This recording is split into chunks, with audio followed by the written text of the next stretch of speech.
की इस वीडियो में हम बात करेंगे और आपको मुकम्मल डिटेल के साथ इंफॉर्मेशन देंगे स्टडी गैप के हवाले से। अगर आपका भी स्टडी गैप है और आप परेशान हैं स्टडी गैप को कैसे ख़त्म करना है, कैसे कवर करना है, और पहले आपने स्टडी गैप होने के बावजूद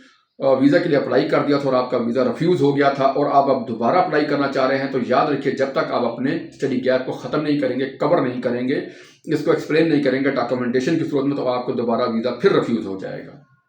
अगर आप पहली मरतबा स्टडी वीज़ा के लिए अप्लाई कर रहे हैं, पहले कभी अप्लाई नहीं किया था, फर्स्ट टाइम अप्लाई करते हैं, वो भी तलबात अगर स्टडी वीज़ा के लिए UK, USA, Canada, Denmark, Australia जाना चाह रहे हैं, तो पहले नंबर पे अपने स्टडी गैप को ख़त्म करें। अगर आपका स्टडी गैप 1 से 2 साल का है तो कोई मसला नहीं है, आपको यूनिवर्सिटी कॉलेज की तरफ से जो है एडमिशन लेटर भी मिल जाएगा, एडमिशन भी आपका हो जाएगा और एम्बेसी भी आपको वीज़ा जारी कर देगी, क्योंकि 1 से 2 साल का गैप जो है वो एक्सेप्टेबल होता है। अगर आपका गैप 5 साल, 10 साल, 15 साल का है, बहुत ज़्यादा है, तो इस सूरत में आपको कॉलेज की तरफ से तो हो सकता है कि वीज़ा जो एडमिशन मिल जाए, मगर एम्बेसी आपको वीज़ा ना दे, क्योंकि आपको एम्बेसी की तरफ से सवाल आ सकता है कि भाई ये 10 साल का गैप है, 10 साल क्या करते रहे और अब क्या करने जा रहे हैं। तो ये आपका जो है एक वो माइनस, एक नेगेटिव जो है वो उसमें माइंड में जाता है कि भाई ये पढ़ने के लिए नहीं जा रहा है, ये वहाँ पर जो है वो बिजनेस की जॉब के लिए जा रहा है, तो आपको वीज़ा नहीं मिलेगा। सबसे पहले नंबर पर अपने जो स्टडी गैप को ख़त्म करें और उसको एक्सप्लेन करें प्रॉपरली डॉक्यूमेंटेशन की सूरत में कि भाई अगर आपका 5 साल 10 साल का स्टडी गैप था, आपने मिसाल के तौर पे अपनी जो एजुकेशन अभी साल 2024 चल रहा है, आपने 15 साल पहले अपनी एजुकेशन कंप्लीट की थी, उन 15 सालों के दरमियान आप क्या करते रहे, किस कंपनी में जॉब करते हैं। अगर आप किसी कंपनी में जॉब करते रहे, आपके पास एक्सपीरियंस लेटर है, तो आप उसकी बिहाफ पर उसकी मुकम्मल जो है एक्सप्लेनेशन देने के बाद मुकम्मल डॉक्यूमेंटेशन लगाकर उनको एम्बेसी को क्लियर कर सकते हैं, वीज़ा ऑफिसर को बता सकते हैं कि जी ये मैं इतने अर्सा मेरा स्टडी में पढ़ाई के बाद जो मेरा ये जो एक्सपीरियंस है, इसकी जो है मेरे पास एक्सपीरियंस है और मैं इसकी बिना पर आगे जो है मजीद जो है फर्दर एडवांस लेवल के कोर्स में एडमिशन के लिए जाना चाह रहा हूं। और वो एक और भी बात याद रखें कि जिस एजुकेशन के गैप के साथ आपका कोई एक्सपीरियंस लेटर किसी भी कंपनी का, अगर आप उसी से रेलिवेंट प्रोग्राम में वहाँ पर एडमिशन के लिए जा रहे हैं और आप वीज़ा ऑफिसर को वो कर देते हैं मुतमईन कि आप इस आईटी से ही मुतालिक प्रोग्राम में वहाँ पर एडमिशन करवा रहे हैं, तो फिर आपका केस और मजबूत हो जाता है। ये बात याद रखिएगा। अगर आपने काम किया है सिविल इंजीनियरिंग की कंपनी में, एक्सपीरियंस किया है 15 साल और आप जा रहे हैं आईटी के लिए, तो ये चीज़ें इररेलीवेंसी की बुनियाद पर भी आपको हो सकता है कि वीज़ा रिजेक्ट हो जाए। तो हमेशा कोशिश करें कि आपने एक्सप्लेनेशन 100% क्लियर देनी है और डॉक्यूमेंटेशन भी आपने हमेशा स्ट्रॉन्ग लगाना है और सॉलिड लगाना है, ताकि आपका वीज़ा रिजेक्ट ना हो।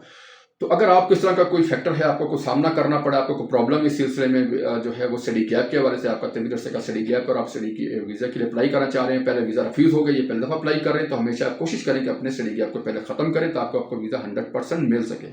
इस सिलसिले में तमाम डॉक्यूमेंट्स आप अपने हमें व्हाट्सएप कर, स्क्रीन पर आप हमारा नंबर देख रहे हैं, हम आपको गाइड कर देंगे कि आपको किस कैटेगरी का एक्सपीरियंस लेटर चाहिए होगा, किस कैटेगरी का आपको डिप्लोमा चाहिए होगा जो आपके स्टडी गैप को ख़त्म कर सके, और वो एक्सप्लेन कैसे होगा, उसमें कौन कौन सी आपको डॉक्यूमेंटेशन हम बना कर देंगे और जो है वो उसकी वेरिफिकेशन जो है वो कैसे होगी। क्योंकि एक और पॉइंट भी याद रखिएगा, अगर आप स्टडी गैप को ख़त्म करने के लिए डॉक्यूमेंटेशन के साथ लगा देते हैं मगर उसकी वेरिफिकेशन नहीं है, तो भी आपका वीज़ा रिजेक्ट हो सकता है। अब ये भी एक पॉइंट है आजकल कि आप कोई अगर डॉक्यूमेंटेशन तो लगा देते हैं, 15 साल का स्टडी किया आपने, अपनी किसी कंपनी का काम करने का एक्सपीरियंस लेटर लगा दिया, मगर जब एम्बेसी ने उसको वेरिफिकेशन के लिए कांटेक्ट किया उस कंपनी को, या उनको मेल की या उनको कॉल की, तो उन्होंने उसको रिसीव नहीं किया या उनको रिप्लाई नहीं किया, वो 2-3 दफ़ा उन्होंने कॉन्टैक्ट किया, अगर उनकी तरफ से कोई रिप्लाई नहीं किया तो आप वो फिर कंसीडर हो जाएगा कि ये जो है ये फेक लेटर है, तो उसकी बिना पर भी आपको वीज़ा रिजेक्ट हो सकता है। तो हमेशा कोशिश करें अगर आप कोई भी लेटर डॉक्यूमेंटेशन साथ लगा रहे हैं तो कंपनी को इन्फॉर्म करें कि मैं ये डॉक्यूमेंट कहाँ यूज़ करूँगा, उसमें रिटर्न लिखवा दें कि मैं एम्बेसी को एक छोटा सा कंटेंट लिख दें कि मैं इस कंपनी में तरह सा काम कर चुका हूँ और मैं मजीद एडवांस लेवल की फर्दर ट्रेनिंग के लिए, कोर्स के लिए UK, USA, Canada, Denmark, Australia जाना चाह रहा हूँ। इससे आपका वीज़ा भी जो 100% आपको जो है वो सॉलिड आपका हो जाएगा और आपको वीज़ा मिल जाएगा। और साथ कंपनी जब वहाँ से आपको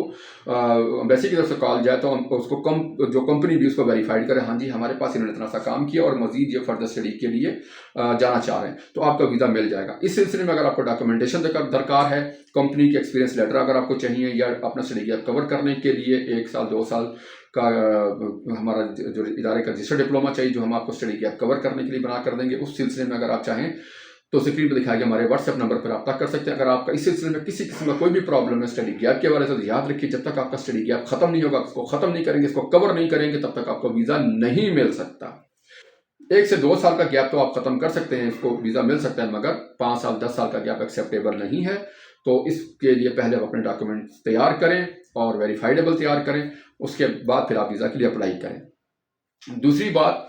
कि अगर आपका बस हमारे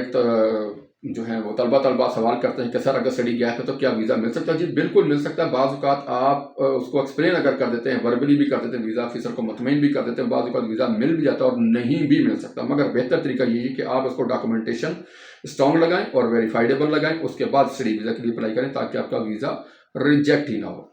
असल में स्टडी गैप जो है वो उसको कवर करना क्यों ज़रूरी है कि स्टडी गैप इसलिए कवर करना ज़रूरी है कि आप कंसीडर हो आपका केस कि भाई आप वाकई जेन्युइन स्टूडेंट हैं और आप पढ़ने के लिए जा रहे हैं और पढ़कर वापस आएंगे और इसी सूरत में फिर आपको वीज़ा मिलता है। तो किसी किस्म की कोई भी मालूमात दरकार हो तो आप हमसे हमारे स्क्रीन पर दिखाई